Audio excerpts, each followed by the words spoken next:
Got the Remington 870 TAC 14 out, loaded up with some double-aught buck.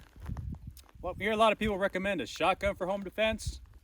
Can be a very, very efficient, effective weapon, but they're not as easy as I think some people think they are to use. So I'm gonna put a shot down range and show you what it's about.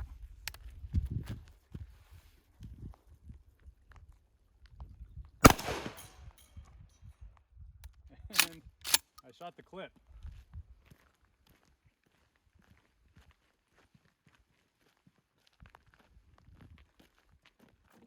So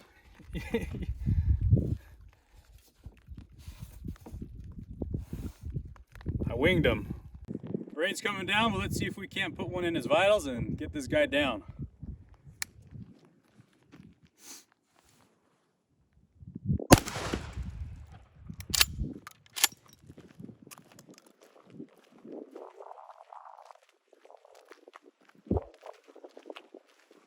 There you go.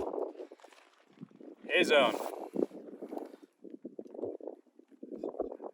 And some in the C.